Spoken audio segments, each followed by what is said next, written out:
There is a fifth dimension beyond that which is known to man. It is a dimension as vast as space and as timeless as infinity. It is the middle ground between radio and bar talk, between commentary and recaps, and it lies between the pit of man's Netflix subscriptions and the summit of his binge-watching ability. This is the dimension of podcasting and the Twilight Zone. These are the Zone-i-Sodes. And now your hosts, Brandon Davis and Scott McFarland. Hello, everyone out there in podcast land. Welcome to the Front Row Movie Reviews, the podcast for people who actually like movies and TV. And welcome to episode 16 of Zone-i-Sodes, our review of every single 156 episodes of the Twilight Zone. With me today, as always, is Brandon Davis, your classics guy. And I am Scott McFarland, your less classic flashback guy. So today, Brandon, we are talking about episode 16, The Hitch-Hiker, which, if you look at ratings online, or also, when the Sci-Fi Channel did its marathon last New Year's, which, oh my God, was almost 6 months ago now, they did a Twitter poll to select the most liked movies or most liked episodes, and Hitch-Hiker was definitely high on the list. So a lot of people do think this is one of the better episodes of the series. So I think first off, we'll just kind of dive right in. So I'll give a synopsis, and then you can tell us what Rod had to say. Sure. So Nan Adams is traveling from New York to California. In Pennsylvania, she has to stop after she blows a tire. While the tire is being fixed, she sees a hitchhiker. He soon disappears, but as she drives along the highways of America, the hitchhiker continues to be in her path. She wonders how he can always be ahead of her on his journey.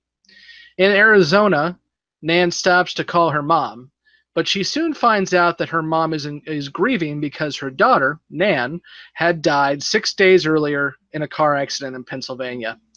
Nan gets back in the car with the hitchhiker now in the back seat, and they both drive off.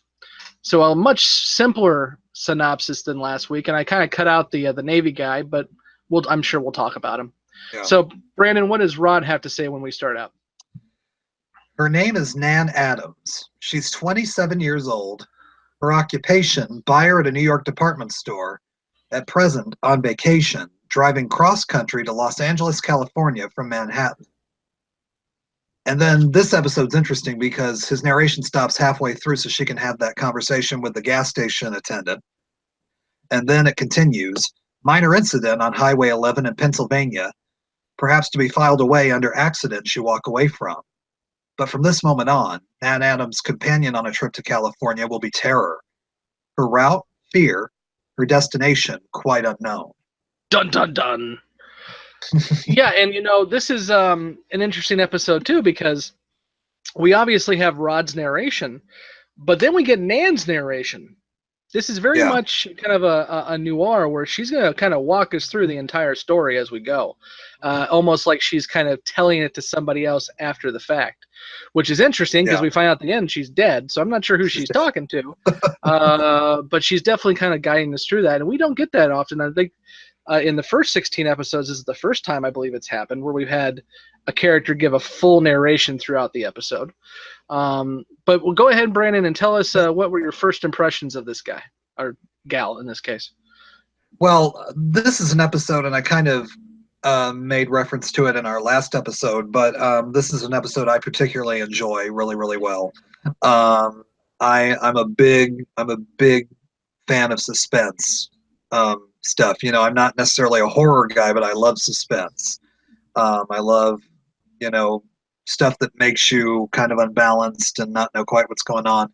And this episode is one of the best examples of that in the Twilight Zone. We haven't seen really too many episodes so far that you could consider really scary at times, and this episode is one of those because when you first encounter this hitchhiker guy, he's not necessarily your average friendly bum on the side of the road. No, he's definitely got the creep factor going. He's got that kind of weird look to him, like I know something you don't. Yeah, but a really, really really strong episode with a really, like we said, Rod's a master of casting, and casting Inger Stevens in the role of Nan Adams was a really good idea, because she's basically got to carry the whole episode, and she really does, and you're really with her throughout this whole journey.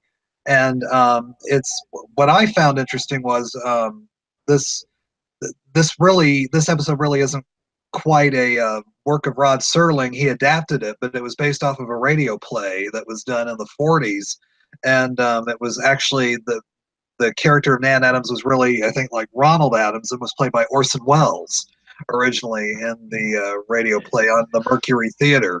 Unicron himself. So Charles Foster Kane, I always think of, but you know. I'm doing a flashback on the Transformers cartoon movie here soon, and it is his last role, and he is a large planet transformer. So yeah, that hawking line is what he basically got known for at the very end there. And his glorious cameo in the Muppet movie. Well, hey, I adore the Muppet movie, and if I do too. And we need to do a flashbacks classics crossover again, and do the Muppet movie. I adore that movie.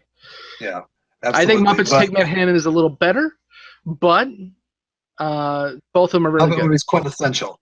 Yeah. So, now, but Great Muppet Caper, you can skip that one. Just skip it. See, I enjoy the Great Muppet Caper. I think we've had this conversation before. Yeah. And we will, and much but like it's a conversation for another time. And much like Battlestar Galactica, we will have it again. but yeah, I really like this episode, and we'll get into more reasons why. But yeah. So because this episode is one of the ones that's rated so highly, obviously you catch it a lot. It's always on the marathons. It's in heavy syndication. But for me, I don't remember seeing this one too often as a kid, and I think maybe because I was not a real big fan of suspense like you are. Mm-hmm. So this one really never really tripped my fancy, and I would always kind of skip over it and wait for one of the space episodes or something else to pop up. But watching this one for the first time all the way through, and probably at least 10 to 15 years, it was definitely something where I was very happy to see a couple of different points, and you've hit on two of them already. One is Nan as a character is very strong in terms of just her character. So she's somebody you want to root for. It'd be very easy, because this episode really does hinge on her, that if she became kind of grating and somebody you really didn't care about, she could really push you away. There's some interesting points where she almost potentially could get a little grating, but they move past it pretty quickly. One of the times is when she's just basically screaming at the gas station attendant, and that is the worst human being in existence. This young woman who's obviously in distress comes up and asks for your help and says that there's somebody following her, and you're like, come back in the morning, you'll be fine. Yeah, that's fine. The other scene, and I think I'm kind of going ahead of myself here, but another scene that potentially could have gone off wrong, but I think is very interesting, and I like it, is when Nan is trying to get the sailor to stay with her, and she flat out uses sex. She offers up sex in order to keep him with her, and I think that's for the 60s, and having a strong female protagonist like that uses her womanly wiles, and it's not like a damsel in distress. She's like, I know what I have, and I'm going to use it, and it was very interesting. I like that. Yeah, it's just it's a really, really interesting episode that's very simple plot wise, but a lot of layers to it. Mm-hmm. Yeah. So, what do you think are some of the things that that stand out that you like quite a bit about this episode? Like I said, this episode is really a mood piece most of the time.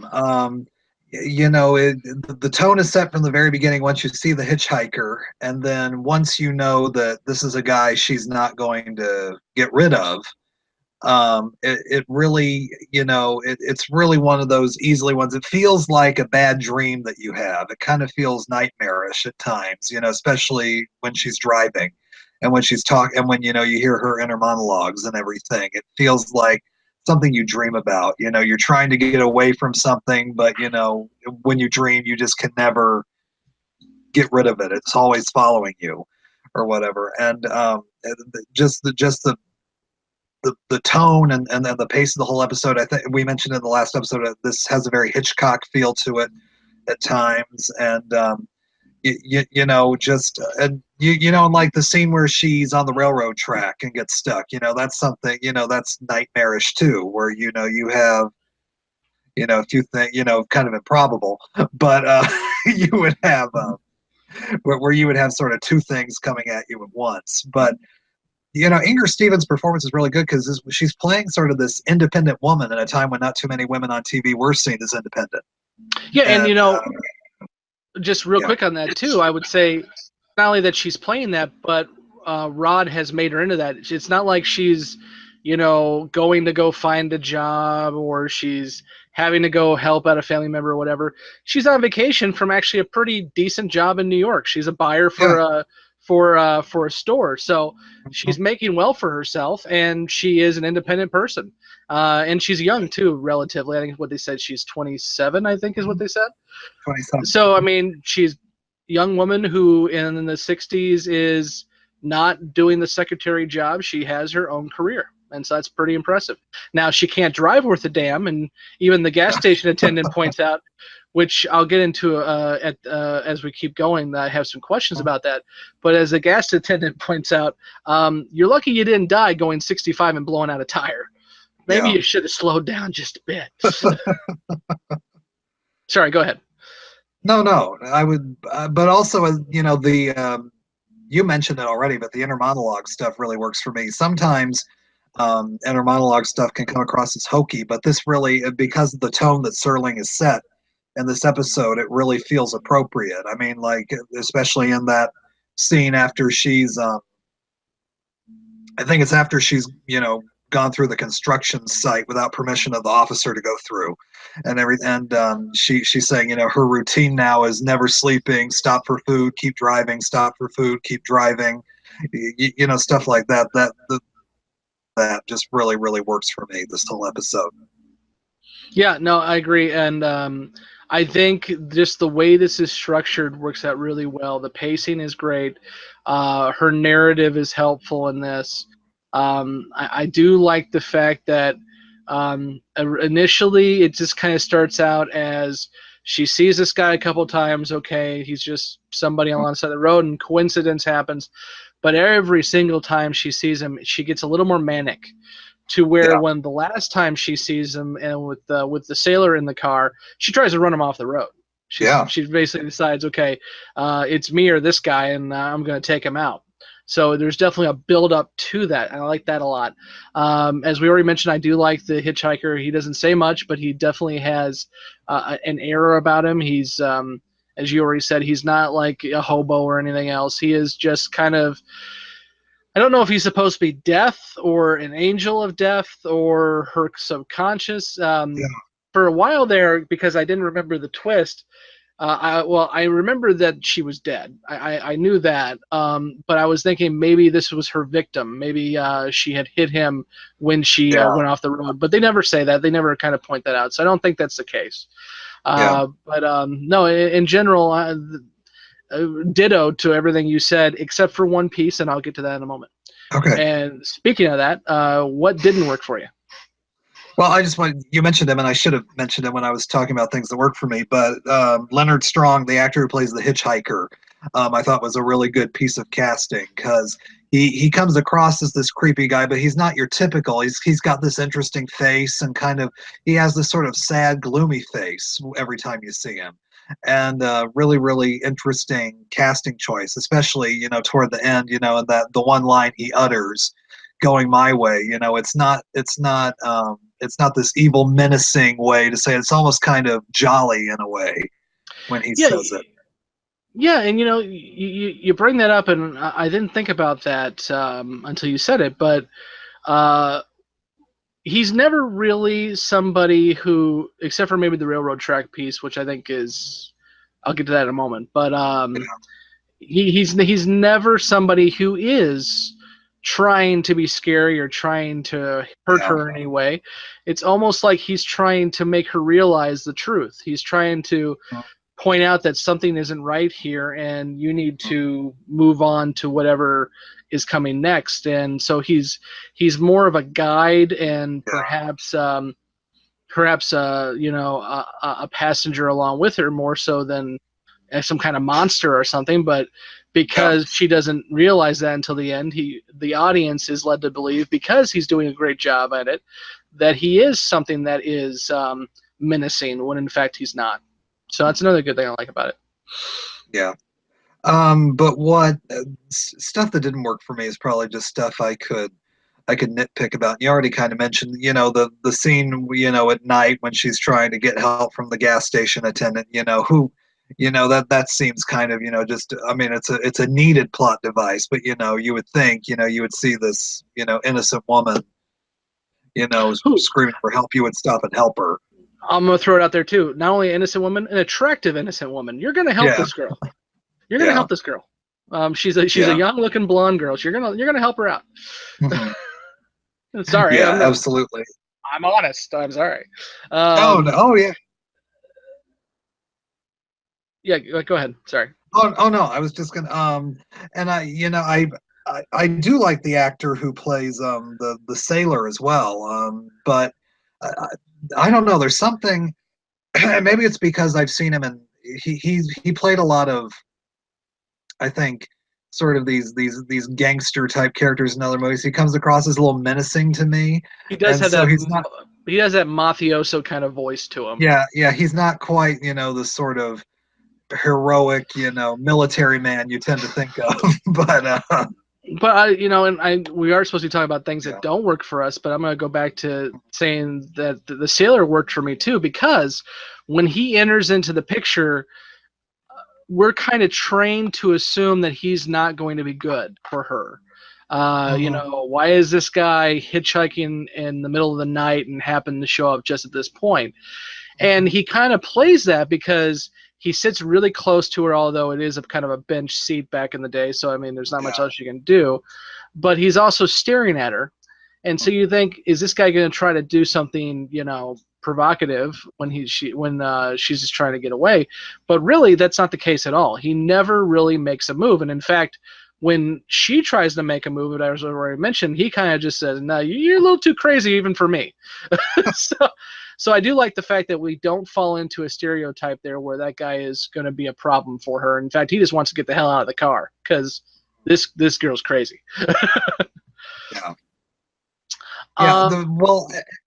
But as you were saying that, though, it's interesting because everything, especially as you get more toward the end of this episode, everything is not as it seems in the beginning. And so, everybody you meet isn't quite who you think they would be and everything. So everything's kind of turned on its head. Yeah. Real quick, because I want to hit on that some more. I want to discuss that. But let me say one thing that didn't work for me before that. Yeah. And that is a scene that you actually liked, and that was the railroad scene. I always find it very, very annoying when the protagonist gets stuck on the train tracks and is trying to move the car, and the car is always stuck. One of the ones that is obvious for that's more somewhat contemporary is Final Destination, the first Final Destination movie where that happens too. And they always get stuck and they're always freaking out, and I think to myself, if it's between the car and your life, just get the hell out of the car. Open the door, walk out, watch the car get obliterated, you're alive. So I never understand why people have to sit there, and in this one, excuse me, she sits until the very, very last second. To the point where, you probably have paint chip coming off that car when the train goes by. So that kind of stuff just never works for me. It's not really a negative on the episode. It's just a negative on culture that this is some kind of horror trope that's used a lot. That every time I see somebody get stuck on a train track, I hate it. Except because I'm the flashback guy. The one time it works is Lethal Weapon 4. Because if you Lethal Weapon 4, which is actually a good movie, even though it's part 4, the bad guys tend to wait at the train tracks, and when they want to off somebody, it happens twice in the movie. When they want to off somebody, they pull up behind somebody as the train's coming by, and then push them onto the tracks, and it's quite nice, kind of cool. It's an interesting way to get somebody killed. That's the one time I like that. And on that tangent, but the one that I do want to discuss more is when you say things are not what they seem, and I kind of hit on this a little bit with the gas station attendant, the first gas station attendant, the one who's fixing her tire, but also the same thing with the guy at the gas station in New Mexico, and the sailor. Is we find out that Nan is dead. And actually, I guess this would be also the telephone operator and who's ever at Nan's mom's house when the mom is not on the phone. I'm interested to know what you think on this. Are these real people interacting with what we find out is a ghost, or is this something else? So what do you think these folks are doing, and why do you? Because you already mentioned it's kind of not what they seem. So what do you think they are? Yeah, you know that I was thinking about that too, and I could see it as I could see it differently. But you know, when you think about the scene between her and the sailor, and the way the sailor just kind of gets turned off and everything, to me it makes sense that maybe they're interacting with a ghost. She's not quite. Whenever she's interacting with somebody else, not the hitchhiker, there's always something a little off about her to everybody, I feel like. The gas station attendant's not quite sure what to make of her. The other gas station attendant, of course, is turned off by her. The sailor eventually gets turned off by her. So, she could be otherworldly, and they just don't understand her or something like that. But, it is an interesting theory, though. Yeah, I don't know. Or maybe this is just kind of this limbo that she's living in. And, she's kind of, making her way, to where she needs to go, and these are just kind of the people in limbo with her. How low can you go? No, sorry, low hanging fruit. No, my thought is that second piece. I think, especially since she's the one narrating the story, I tend to think that this is some kind of construct of hers. I think none of this really exists. And the reason why I think that is because every person there is there to support her step in during her movement from the accident until when she realizes she's gone. And every single time, the person isn't there to interact in the world aside from just to be a point for her. I mean, the gas station attendant obviously is there to what she thinks fix her tire, because if you're in the middle of an accident, you have to explain to yourself why you can keep going. So that's why he's there.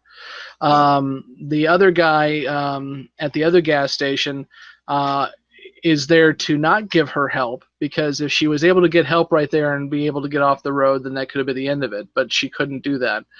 The sailor is a companion along the road who is there to kind of let her talk this out and kind of figure out what's going on. But again, he comes and goes and isn't really involved in the environment aside from when he's talking to her too. And obviously we have the hitchhiker. And so for me, I almost think like this is some kind of in-between world, limbo, if you will, that she's constructing around herself to kind of explain what's going on in her head, either at the time of her death, or if you want to go metaphysical, after her death. I think if she was being a ghost, it would be more you would see more in the characters around her some kind of, much like she's feeling with the hitchhiker, and he keeps disappearing on her and showing up on her, and she gets kind of confused and scared. None of the people around her are doing the same thing, but really, if that was the case, she'd be the hitchhiker for them. So that's where I'm going with it. That's my 10-cent theory. Yeah. So let's go ahead and rate this sucker. So for those who are new, we rate every episode 1 through 10. And we compared them with other episodes of the Twilight Zone. So a 5 on our scale is an average episode of the Twilight Zone. A 10 is one of the best episodes of all time, and 1 is Bewitching Pool. So, Brandon, where would you rate The Hitchhiker?